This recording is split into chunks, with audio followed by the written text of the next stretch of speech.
Hey everyone, it's Jessica Edwards in Wilmington, North Carolina. So I heard recently the other day, I don't know if it is true or not, but that housing crash was the #1 search thing on Google. I actually don't think that that's true, but I heard it and it made me think, I cannot believe people are still talking about this. I feel like there are so many people out there that are wanting the real estate market to crash, I think, because they're sort of sitting on the sidelines and hoping that the prices come down. But I think it's crazy that people are still sort of on pins and needles thinking the housing market is going to crash, because in my opinion, it absolutely is not. When you look at 2008, when you look at the economy, typically in history, in the history of all history, the economy does not correlate with the housing market crash. The only time that happened was in 2008. It was a rare one-time occurrence. It's just a misconception, I think, that people think when the economy is bad or there's a recession, that automatically means that the housing market is going to crash. And that is absolutely not at all the case.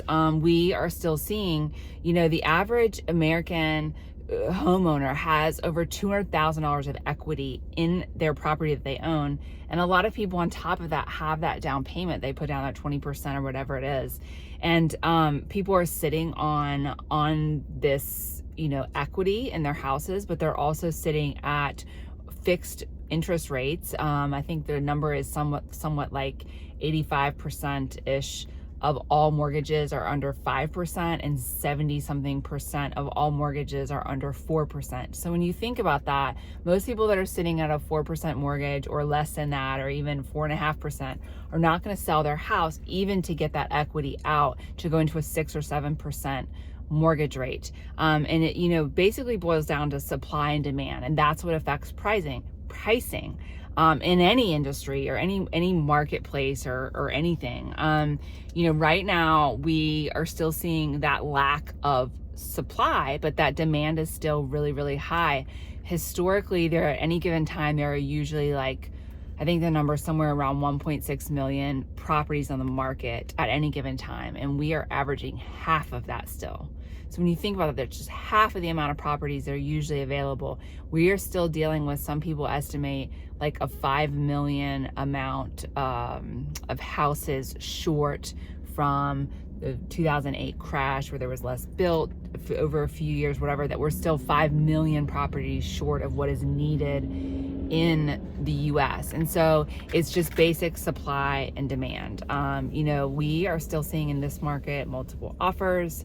We're still seeing, things sell at really strong numbers. We're not seeing prices come down.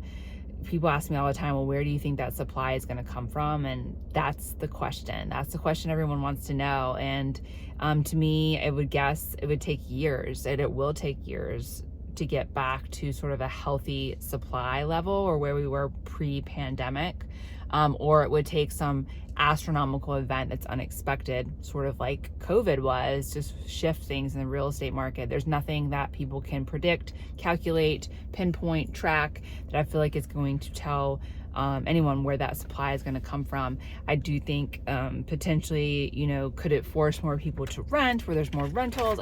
Does supply come from that? Sure, but right now people aren't going to get out of those mortgage rates that they're in, like I talked about, and get into rental property just to sell and pull the equity, because the rental prices are so high. So in my opinion, my humble opinion, I don't even know why this is still being talked about, why a housing crash is still being talked about. When you look at the data and you look at all these things, this is history, and this is facts, and these are numbers, and it just doesn't even make sense that would be what's happening. I think it's just that the length of time of the low supply and the amount the prices have risen just sort of make people sit on that panic button a little. So anyways, these are my thoughts. If you have any questions or comments, please feel free to comment below. We'd love to hear from you. And of course, check us out at thecarolinas.finest.com. Thanks for listening. Have a wonderful day.